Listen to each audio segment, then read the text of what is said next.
Hi, welcome to the car. In this episode, I want to talk a little bit about a couple things that have been bothering me.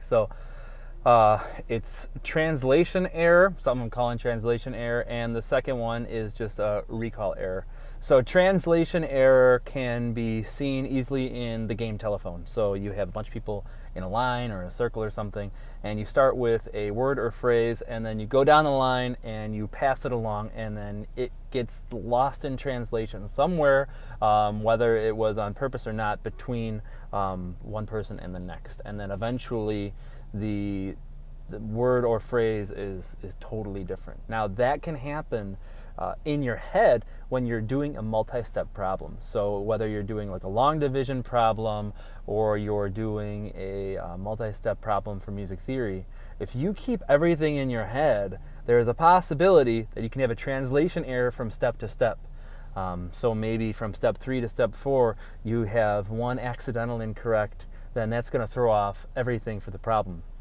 The one thing you could do to get rid of translation error is to write your steps down. The reasons why teachers ask you to show your work isn't just so you have more stuff to do.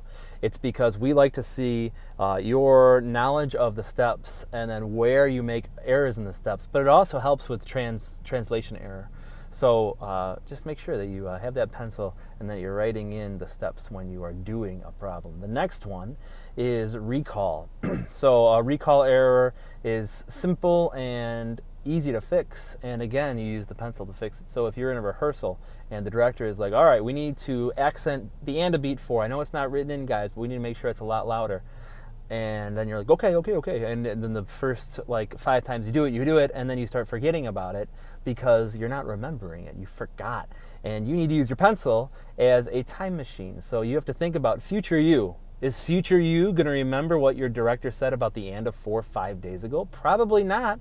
But you can do future you a favor by taking the pencil out and writing in an accent mark or circling it in or just drawing some stuff on the page. And both of those errors can occur at the same time. So you can have recall error and you can have translation error. Let's say that you are in a rehearsal. The director tells you, okay, we need to accent the and of beat 4, and maybe they weren't clear in their directions, and you have a 2-person game of telephone and you didn't interpret what they said correctly.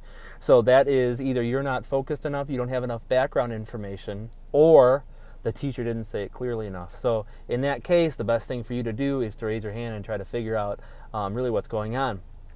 But if you don't have the pencil and if you're not engaged in a rehearsal, then none of that is going to happen. So translation error and recall error, the power of the pencil.